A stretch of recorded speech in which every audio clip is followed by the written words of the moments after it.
بسم اللہ الرحمن الرحیم۔ السلام علیکم۔ مختلف روایات اور احادیث نبوی صلی اللہ علیہ وسلم کی روشنی میں 4 ایسے معتبر انبیاء کرام ہیں کہ جن کو اللہ تعالیٰ نے ابھی تک زندہ رکھا ہوا ہے، لیکن سوال یہ ہے کہ وہ 4 نبیوں کو اللہ پاک نے کہاں رکھا ہوا ہے، وہ کب تک زندہ رہیں گے؟ ناظرین گرامی، پہلے نبی جن کو اللہ پاک نے موت نہیں دی اور جن کے ہمیشہ زندہ رہنے کا ذکر اللہ پاک نے خود قرآن پاک میں کیا ہے، وہ ہیں حضرت عیسیٰ علیہ السلام۔ جب حضرت عیسیٰ علیہ السلام نے نبوت کا اعلان کیا تو انہوں نے اپنے ارد گرد کے لوگوں کو جمع کر کے فرمایا کہ میں آپ کو اللہ کے دین کی دعوت دیتا ہوں۔ وہ لوگ یہودی قوم سے تھے، انہی کی دینی کتاب میں لکھا تھا کہ اللہ کا ایک نبی آئے گا جو یہودیوں کے دین کو ختم کر دے گا۔ اسی ڈر سے یہودیوں نے آپ کو قتل کرنے کا منصوبہ بنا لیا۔ آپ یہودیوں کو اللہ کے دین کا حکم دیتے رہے پر ان کو اس کی کوئی پرواہ نہ ہوتی۔ جب آپ علیہ السلام کو یقین ہوا کہ اب یہ لوگ میری کسی بات کا یقین نہیں کریں گے، جہالت پر ہی رہیں گے، ایک دن آپ نے سب یہودیوں کو اکٹھا کیا اور کہا، آپ میں سے کون اللہ کے دین پر ایمان لائے گا؟ ان میں سے 12 یا 19 لوگ حضرت عیسیٰ علیہ السلام پر ایمان لائے اور کہنے لگے کہ عیسیٰ علیہ السلام ہی ہماری بخشش کا ذریعہ بنیں گے۔ باقی لوگوں نے دین اسلام قبول نہ کیا، یہودی ہی رہے۔ ایک وقت ایسا آیا کہ یہودیوں نے آپ کو قتل کرنے کا مکمل منصوبہ بنا لیا تھا۔ انہوں نے طوطیانوس نامی شخص کو مقرر کیا کہ وہ آپ کو قتل کر دے۔ جب طوطیانوس آپ علیہ السلام کے پاس جا رہا تھا تو اللہ تعالیٰ نے ایک فرشتے کو حکم دیا کہ جاؤ حضرت عیسیٰ علیہ السلام کو آسمان کی طرف اٹھا لاؤ۔ وہ فرشتہ اللہ کے حکم کی تعمیل کرتے ہوئے آپ کو آسمان کی طرف لے گیا۔ جب آپ آسمان پر پہنچے تو آپ کی ملاقات آپ کی والدہ سے ہوئی۔ آپ کی والدہ نے آپ کو گلے لگا کر پیار کیا اور آپ نے فرمایا کہ اماں جان، اب ہم روز قیامت ہی ملیں گے۔ جب آپ کو زمین سے اٹھایا گیا تو آپ کی عمر 33 سال تھی۔ حضرت جبرائیل علیہ السلام تو آپ کو بدلی کے ذریعے آسمان پر لے گئے، پر یہودی باہر کھڑے طوطیانوس کا انتظار کرتے رہے کہ کب تک طوطیانوس حضرت عیسیٰ علیہ السلام کو ختم کر کے باہر آئے گا۔ کافی دیر کے بعد وہ سارے آپ علیہ السلام کے گھر گئے۔ انہوں نے وہاں ایک شخص کو پایا جس کا چہرہ آپ علیہ السلام جیسا ہی تھا۔ انہوں نے اس کو قتل کر دیا۔ قتل کرنے کے بعد انہوں نے دیکھا کہ یہ چہرہ تو عیسیٰ علیہ السلام جیسا ہی ہے اور یہ تو ہمارا بھیجا ہوا طوطیانوس ہے۔ وہ یہ ماجرا دیکھ کر 2 گروہوں میں تقسیم ہو گئے اور آپس میں ہی لڑنے جھگڑنے لگے۔ اس لڑائی میں بہت زیادہ یہودیوں کا قتل ہوا۔ اللہ پاک نے سورۃ النساء کی آیت نمبر 157 تا 158 میں اس واقعے کو یوں بیان فرمایا ہے، اور ان کے اس کہنے یعنی فخریہ دعوے کی وجہ سے بھی کہ ہم نے اللہ کے رسول مریم کے بیٹے عیسیٰ مسیح کو قتل کر ڈالا ہے، حالانکہ انہوں نے نہ ان کو قتل کیا اور نہ انہیں سولی چڑھایا، مگر ہوا یہ کہ ان کے لیے کسی کو عیسیٰ علیہ السلام کا ہم شکل بنا دیا گیا، اور بے شک جو لوگ ان کے بارے میں اختلاف کر رہے ہیں وہ یقیناً اس قتل کے حوالے سے شک میں پڑے ہوئے ہیں۔ انہیں حقیقت حال کا کچھ بھی علم نہیں مگر یہ کہ گمان کی پیروی کر رہے ہیں، اور انہوں نے عیسیٰ کو یقیناً قتل نہیں کیا بلکہ اللہ نے انہیں اپنی طرف آسمان پر اٹھا لیا، اور اللہ غالب حکمت والا ہے۔ حدیث نبی صلی اللہ علیہ وسلم ہے کہ حضرت عیسیٰ علیہ السلام قیامت سے پہلے زمین پر آئیں گے اور سنت نبی کے مطابق زندگی بسر کریں گے۔ آپ علیہ السلام صلیب کو توڑیں گے، دجال کا جڑ سے خاتمہ کریں گے، تقریباً 7 برس تک دنیا میں زندگی بسر کر کے اللہ کے دین کو عام کریں گے۔ آپ کو مدینہ کی سرزمین گنبد خضرا میں دفن کیا جائے گا۔ اللہ تعالیٰ نے اپنا وعدہ پورا کیا اور حضرت عیسیٰ علیہ السلام کو یہودیوں کے ہاتھوں قتل نہیں ہونے دیا۔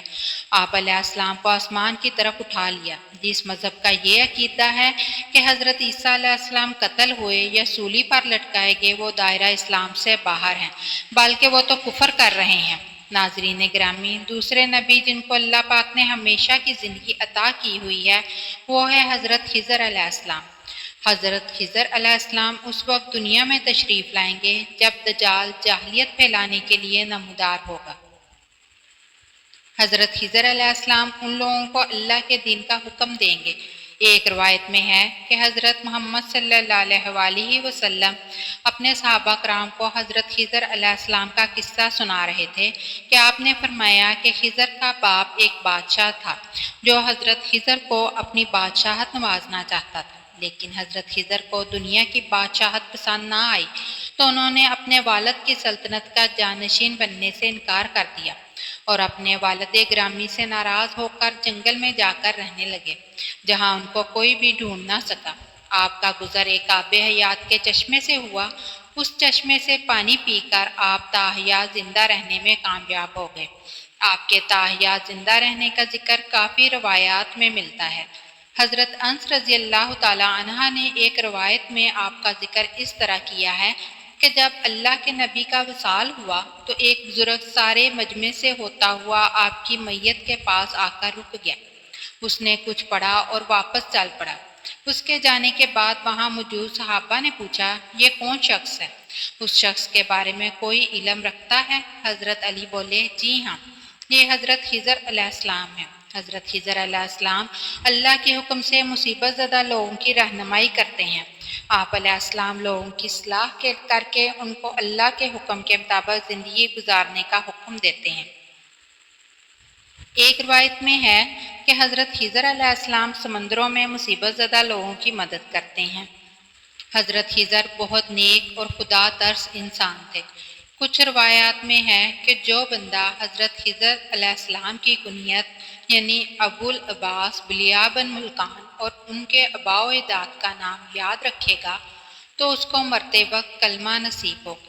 حضرت عیسیٰ علیہ السلام اور حضرت خضر علیہ السلام کے بعد تیسرے زندہ نبی حضرت الیاس علیہ السلام کا ذکر ملتا ہے۔ آپ کا ذکر قرآن پاک میں 2 جگہوں پر موجود ہے۔ تفسیر مظہری میں مذکور ہے کہ حضرت الیاس علیہ السلام کو ایک نورانی گھوڑے پر بٹھا کر آسمان کی طرف لے جایا گیا تھا۔ حضرت انس رضی اللہ تعالی عنہ سے مروی ہے کہ میرا اور حضرت محمد صلی اللہ علیہ وسلم کا گزر ایک پہاڑی سے ہوا۔ وہاں سے گزرتے ہوئے ہمیں ایک آواز سنائی دی، اے اللہ، مجھے بھی حضرت محمد صلی اللہ علیہ وسلم کا امتی بنا دے۔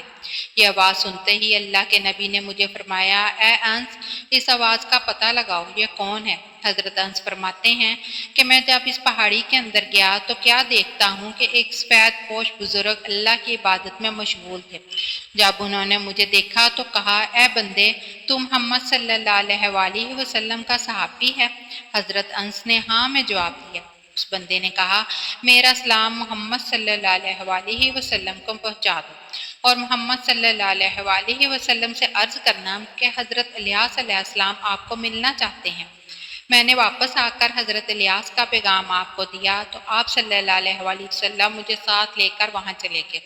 حضرت الیاس علیہ السلام کے پاس پہنچے تو میں پیچھے ہٹ گیا۔ حضرت محمد صلی اللہ علیہ وسلم اور حضرت الیاس علیہ السلام کافی دیر تک آپس میں بات چیت کرتے رہے۔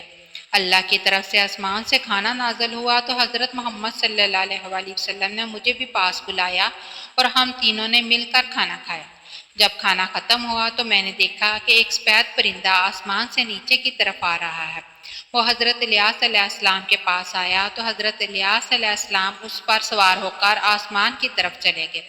کچھ علماء نے لکھا ہے کہ حضرت خضر اور حضرت الیاس علیہ السلام ہر رمضان شریف میں بیت المقدس میں تشریف لاتے ہیں۔ وہ روزہ رکھتے ہیں، حج کے موقع پر حج ادا کرتے ہیں، مکہ مکرمہ میں دکھائی دیتے ہیں۔ یہ دونوں نبی علیہ السلام بار اور بحر میں مصیبت زدہ لوگوں کی مدد کرتے ہیں۔ چوتھے نبی جو ابھی تک زندہ ہیں وہ حضرت ادریس علیہ السلام ہیں کہ جن کے بارے میں زندہ ہونے کی روایات ملتی ہیں۔ قرآن مجید کی سورہ مریم کی آیت نمبر 56 اور 57 میں آپ کا ذکر اس طرح ملتا ہے کہ وہ ایک نیک اور پرہیزگار انسان اور نبی تھے۔ اللہ تعالیٰ نے حضرت ادریس علیہ السلام کو جنت سے اٹھا لیا تھا۔ شب معراج کے موقع پر چوتھے آسمان پر حضرت محمد صلی اللہ علیہ وسلم اور حضرت ادریس علیہ السلام کی ملاقات ہوئی تھی۔ حضرت ادریس علیہ السلام کا چھٹے آسمان پر ہونے کا بھی ذکر ملتا ہے۔ حضرت ادریس علیہ السلام زمین کی سیر و سیاحت کے ساتھ ساتھ اللہ کے ذکر میں مشغول رہتے تھے۔ حضرت ابن عباس رضی اللہ تعالیٰ عنہ نے فرمایا کہ حضرت ادریس علیہ السلام ایک درزی کا کام کرتے تھے۔ آپ کپڑوں کی سلائی کرتے جاتے اور اللہ کا ذکر بلند کرتے جاتے تھے۔ جب شام ہوتی تو آپ کی نیکیاں بے تحاشا ہو جاتی۔ زمین پر رہنے والے انسانوں میں سے سب سے زیادہ نیکیاں آپ کی اللہ کے ہاں شمار ہوتی تھی۔ آپ کو زندہ آسمان کی طرف اٹھا لیا گیا تھا، پر آپ نے موت کے فرشتے سے کہا کہ مجھے موت کا مزہ چکھنا ہے۔ آپ کے کہنے پر موت کے فرشتے نے آپ کی جان نکال دی اور پھر اللہ کے حکم سے آپ کو دوبارہ زندہ کر دیا گیا۔ آپ نے فرشتوں سے درخواست کی کہ میں دوزخ کو دیکھنا چاہتا ہوں۔ پھر آپ کو دوزخ میں لے جایا گیا۔ پھر آپ نے جنت کی سیر کرنے کا کہا۔ آپ کے کہنے پر آپ کو جنت میں داخل کیا گیا۔ جنت دیکھنے کے بعد آپ نے فیصلہ کیا کہ میں یہاں ہی رکنا پسند کروں گا۔ فرشتے نے آپ کو کہا کہ آپ اپنے مقام کی طرف جائیے۔ اسی وقت اللہ تعالیٰ کی طرف سے فرشتے کو حکم ملا کہ ادریس علیہ السلام کو یہاں ہی رہنے دیا جائے۔